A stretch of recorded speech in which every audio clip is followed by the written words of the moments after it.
Hello there, guys and gals. RTG coming at you. See? So on this particular episode of Right Turn Garage TV, we are messing with the old 5.3 again. And what we're doing, well, we're gonna put the cam in that there motor. And we got that stage 2 sloppy that I was telling you about. There's a few things I want to tell you before you install this cam. I got on the 1800 BTU unit today. It's a warm. Let me turn this thing off. All right. So you'll notice whenever you get your cam, if you got an Elgin, one, it didn't come wrapped in plastic, which was kind of surprising to me. Two, it has some sort of sticky stuff on it, you know, like lubricant, so it wouldn't rust. And it's got paint marks on it. If you got a real Elgin, that is. So hopefully you got new lifters, especially if your lifter look like mine. I've got mine soaking in oil, that way so they won't go in dry. Now they did have a layer of gooiness on them, but you know, it is what it is. I chose to go with this for the cam. Super sticky stuff, slimy, absolutely. Now, we are still on the disabled list, so this is going to be a little tricky. So what I'm going to try to do is lube up these as much as I can before I even put the cam in. You're going to want your cam bearings lubed up as good as you can. You know, why not? We're going to absolutely just cover this cam in this sticky stuff. First, clean it. It's got cardboard debris and all this other crap on it, you know, from where they shipped it, from this and the cardboard, and it sloshes around. See, tears up. You don't really want to start your engine off like that, would you? I don't, or else we might end up in the same predicament that we're in right now with you know, 8 psi of oil pressure. So without further ado, I'm gonna go ahead and try to lube up them cam bearings as much as I can. I put my timing chain bolts right here in this. I'll show you why whenever we start to install. Hopefully, if I can figure out how to set it and do all that. Give me a few minutes and we'll come back to this, all right? All right, so we got it all lubed up. We could only lube up this front one, but we lubed it up like super duper good. So the good thing is, I hit the record button way too early, so I didn't even have the fan turned off yet. I was trying to set me an angle somewhere in there-ish, so you guys can maybe see that angle. Can you see that angle? Probably way too far back, which is great. Anyway, what we're going to do is, since my left hand, I'll have to face this way, I'm sorry. My right hand's going to be do the lifting. The left hand's going to be twisting on the cam, shoving him in there.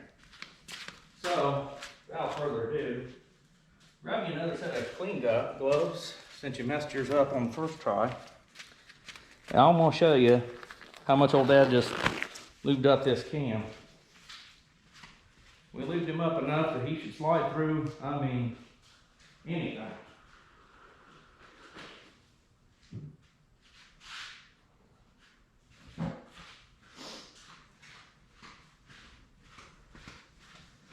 Make sure you absolutely coat the whole darn thing, and I mean you coat it good. So, if you think you need more, just bring your little lube bottle over there, do that. Try to keep him centered. And as you go through, just twist a little bit on these bolts.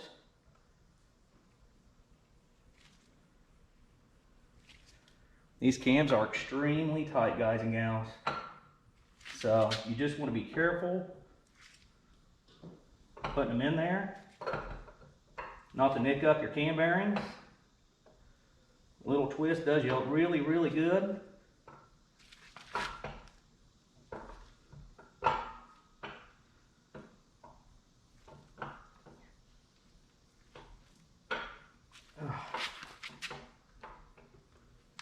Looky there.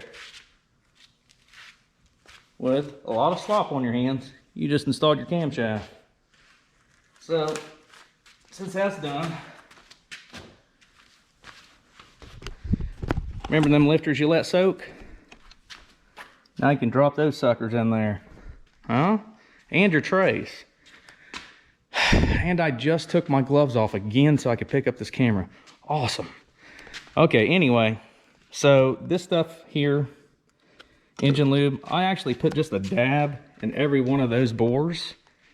Even though they're covered in oil, I don't know. I just figured, you know, lubrication's the key. You know what I mean? I heard you can never have enough. The more gooder. Anyway, so we're going to go ahead and put our lifters in. Then we're going to put them covers on that like to do what they do. Anyway, so we're just going to drop the lifters in. That's already pre-soaked. Hopefully you pre-soaked them. These have been soaking for like 20 minutes. You can also bench prime them, you know, or you can stand them up, push down on them in the center with a push rod and get the oil in them that way. I just did this because, you know, I'm kind of down to one gadget that really works really good. And I think this works anyway. I've seen air bubbles coming out. Anyway, that's what we're going to do. We're going to hurry up because it's hotter than Hades up in here. Anyway, so that's what we're going to do next. And then we might throw on our timing chain. Just to, you know, do all that good stuff. All right, give me a few minutes. All right, guys and gals. So we're almost done with the lifter installation here. These trays, you just kind of slide on, but I didn't want to throw on this last one just yet because I wanted to show you how they fit in here, the lifters.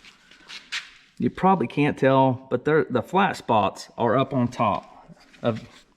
These are LS7 lifters. And what I mean by the flat spots are on the top, see how that's nice and lubricated there? See how that's flat right there on the ends? So bear with me, guys. I'm kind of working with one hand here. She fits right in there like that. The flat spots fit on that flat spot. See how it's not exactly round? It's flat right there. That's how she fits. Now, I personally like fitting them in here first. And there is a method to the old madness, as they say. One, it's stubborn. Good night. Get in your home.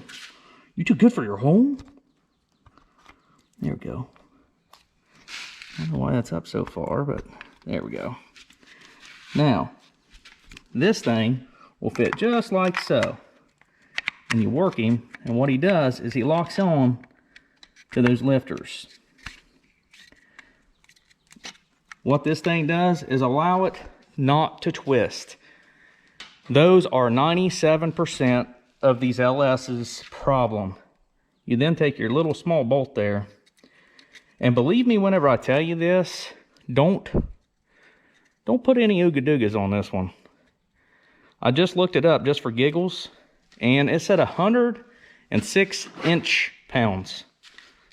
Well, so I got out my inch-pound-o-meter, and we're gonna go snug.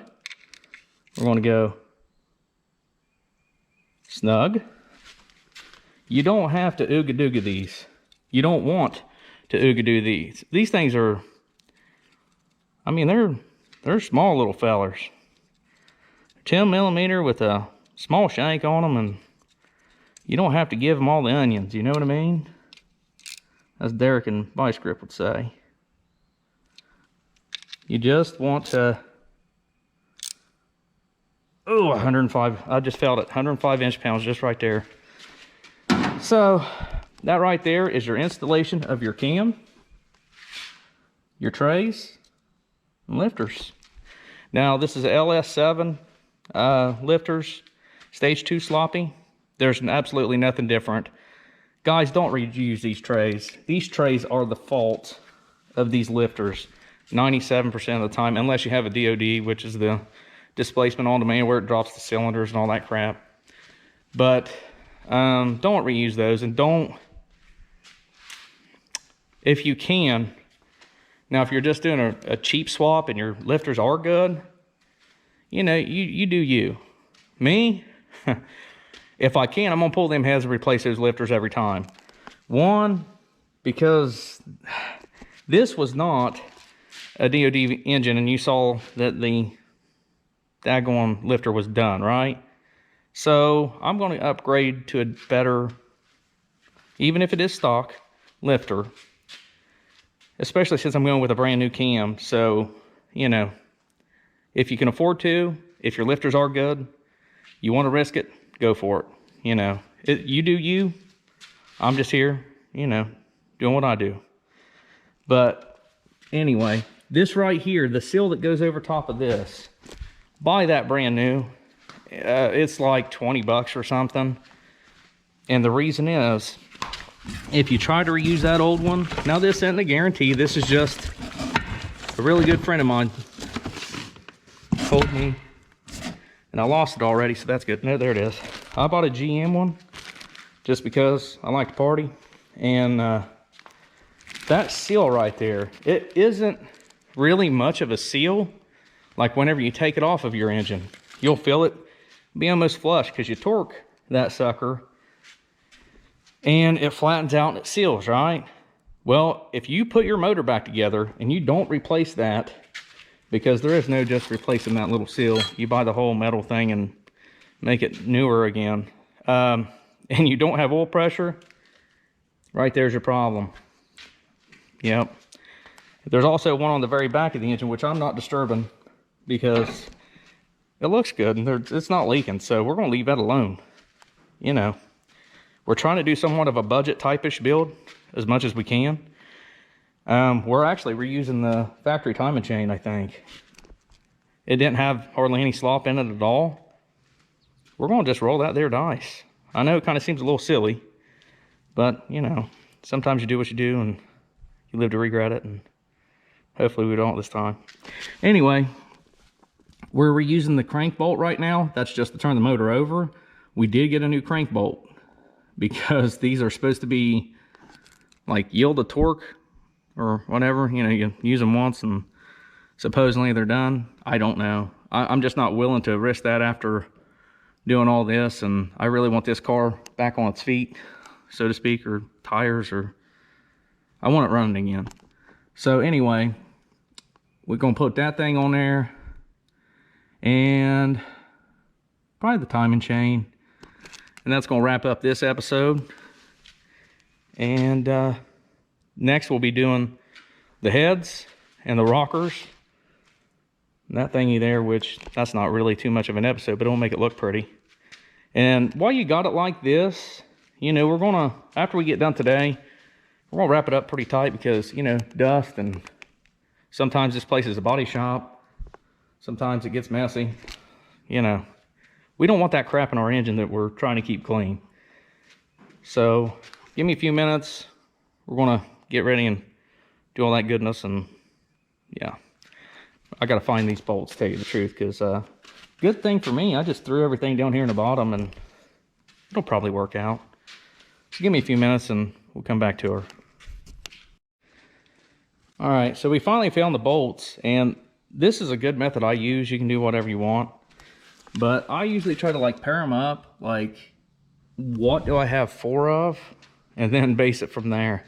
That's how I found these bolts. That, and you know, they were the smallest ones in there, and there were 4 of them. So this one here, there was 4, and they're all oil stained because apparently I didn't clean them that great, but nobody's gonna see it, so it'll be fine. Now, I did something special for you kids just because I love you. I marked right there, there's a little dot on your crank, the tooth sprocket right there, and there's a little dot right there, little indentation, if you will. Okay, hopefully I can do this, you know, with little to no aggravation. I don't know, but what you're going to want to do is try to line that up just so, and then go, well, it's halfway there. We're living on a prayer. Is that a song? Okay, well, here's the deal. You gotta line up those two, and Like, oh, shoot, there we go. Look, did we get it? Hot dang, we did. Look at that. We just look at it. I mean, they are there. The bolt holes are lined up. She's on there. So we got it somehow, first try, and that's gooder. That's real gooder. And now we need to stick our bolts in there. And yeah, we can put some lipstick on this pig, can't we? I can't do it. There we go.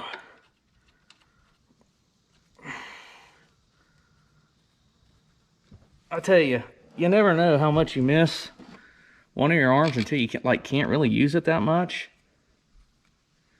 It's trying, I'm telling you. So we discovered something that's going to halt us up on putting the heads and the torque and all that good stuff on there, and I'll show you that here in a sec.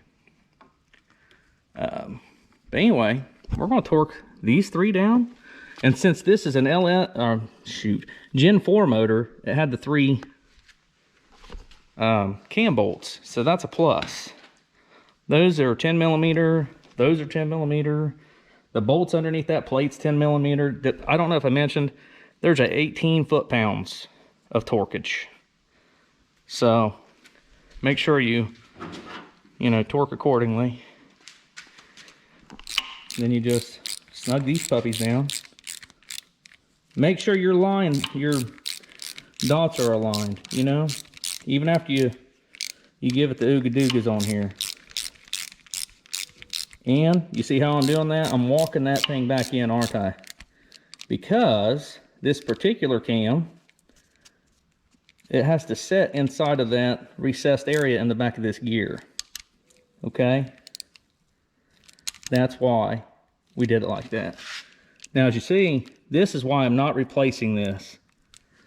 That thing's pretty darn tight, I don't know if it had been replaced already or not, but look at that. Lined up. Hot diggity dang. We might take that back off, because that is just, it's not perfectly aligned. So we want this, just perfect with it. That thing's pretty tight though, daggone, that's cool. Anyway, that's what you're wanting, is your lines to line up perfectly. If you don't think they're lined up perfectly, get it to where you think they're lined up perfectly.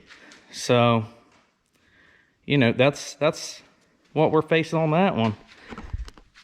That right there will probably do. I'm just gonna, honestly, I'm gonna tweak it just a little. That way, so I at least have a little bit more peace of mind. I'm going to twist the cam just a little bit more, and or the crank, to where I think the crank needs to move over like this way-ish, just a smidge. So I'm going to take this chain back off, redo that way, so I have peace of mind that it's perfect, because it does look like, it probably is perfect, but we're just going to double check it. I'd rather do it now than have it in a car and say, man, that must have just been a smidge off. We don't want to do that. And here's another mobile junkyard car coming down the driveway. Yep. That's the owner, and that's the mobile junkyard. Anyway, so the thing that's going to hold us up on this head is, oh, you see that? And that little fella back there, yep. Those are, that's broke off in there. And that broke off there. And, yep. So we're not quite done with the head yet. I'm going to show you how to get that sucker out. That one's going to be the easier of the two, because there's so much sticking out there. That little feller, he might be a little tricky. And then we'll check the other head. We're going to run through with them threads and give some new bolts, apparently, for the manifolds, because all of them wasn't there, Anyway, that's that, guys. Not real sure what the foot poundage is on these. I'm going to guess around 18, 22, somewhere in there. Double check it, let me know. Actually, before I end this video, I'll go ahead and look it up real quick. So I'm going to redo that real quick, just to make sure that it is perfect before I end this video. And yeah, just give me a few minutes. All right, rather than being lazy, we actually did take it off, and it's easier to do, so we actually got it perfectly aligned this time. We're very happy with that one. That tooth lines perfectly with that. Just make sure you're up and down and, you know, as straight as you can be whenever it comes to those. These bolts, I'll have to point with this hand. These bolts here, it depends on what motor you have in an LS. Anywhere between 18 to 26 foot-pounds is what I've been reading. So, you know, judge accordingly. I tightened mine to really good and tight with that feller. I might run over it with the 3/8 just to give her a little more. Not a whole lot, because, you know, 26 foot-pounds really isn't anything. And those are 10mm bolts, so too many ooga-dooga to break one, and that's a brand new cam. So we're not trying to have all that. All right, guys and gals, so that wraps up how to install a cam, lifters, the trays on your LS project. So next time we will be doing the how to get head bolts out of your heads. Now, there's tricks to these. It's pretty good.